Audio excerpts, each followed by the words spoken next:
still remember the sound. Muffled laughter bleeding through a closed door, wrapping paper tearing, the squeals of children that weren't mine.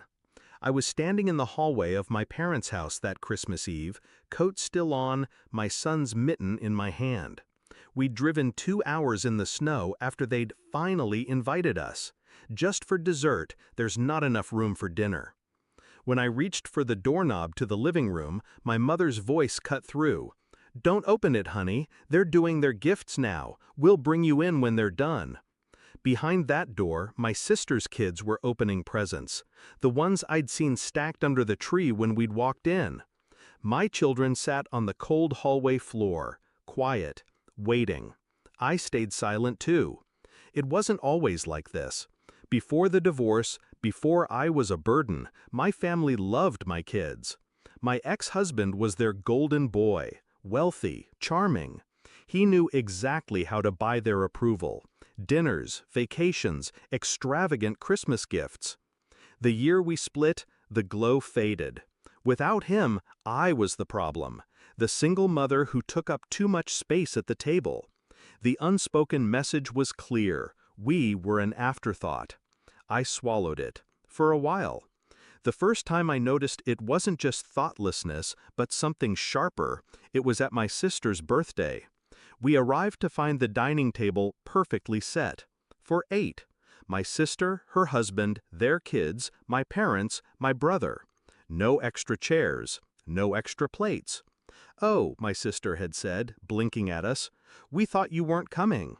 There's no room at the table, but we'll set something up for you in the kitchen." That night, while the others toasted champagne in the dining room, I sat at the corner of my mother's cluttered kitchen counter, cutting my son's food into tiny pieces while my daughter balanced her plate on her knees. I didn't cry. Not then, not later. I started planning. I understood my family well enough to know revenge wasn't about shouting or confronting. It was about removal, silence, absence. I began to build my escape in quiet, invisible steps. I picked up extra shifts, sold the jewelry my ex gave me, cut every expense that wasn't essential. By spring, I had a savings account they didn't know existed. By summer, I had a realtor. In October, I signed the papers for a house I'd been dreaming about since I was 19. Tall windows, a fireplace, a dining room that could seat 12 comfortably. December arrived along with the usual text from my mother: "Christmas dinner's going to be tight this year, just come for dessert." I replied, "Thanks, but we'll be busy." That was it. No explanations, no pleas. On Christmas morning, while my sister's kids tore open their gifts in my parents' living room, mine were running barefoot on the hardwood of our new home. The smell of rosemary and garlic filled the air. In the kitchen, Chef Marquez, my sister's favorite, the one she bragged about having at her 40th birthday, basted the prime rib. I'd booked him months in advance. Our dining table was set with crystal glasses and deep red napkins. 12 seats, only 4 filled. Me, my son, my daughter, and the chef who joined us after cooking. I took photos, not posed, not staged, just moments. My kids laughing by the fire, the feast spread out like a magazine cover, the twinkle of lights against the snow outside. I posted them, no captions. The first text came from my sister: "Wow, you got Marquez." Then from my mother: "Why didn't you tell us you moved?" By evening, the tone shifted. "You could have invited us. We would have made it work. It's Christmas, for God's sake." I didn't answer. The call started the next morning, my mother first, voice sharp, pretending to be hurt. "We didn't know you had a new place. The least you could have done is told us. The kids would have loved to see you."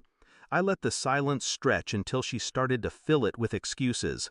"It wasn't that we didn't want you here, it's just your sister's family, the space." "That's okay," I said, calm, measured. "Now I have my own space." Here's the thing about people who treat you like you're temporary: they expect you to keep knocking. They never expect you to build your own door and lock it. That day, I stopped knocking. My sister called later. No greetings, Just, posting those pictures was petty. Petty, I repeated, like seating my kids in the kitchen or telling us there's no room every year? That's not the same. You're right, I said. Mine was prettier. By New Year's, the family group chat was quiet. No invites, no updates. It's August now, and it's still quiet, and I like it that way. Sometimes I think back to that hallway, to the sound of other children opening gifts while mine sat waiting. I wonder if they remember it the way I do. The stillness, the cold air, the smallness of being excluded. If they do, I hope they also remember the next Christmas.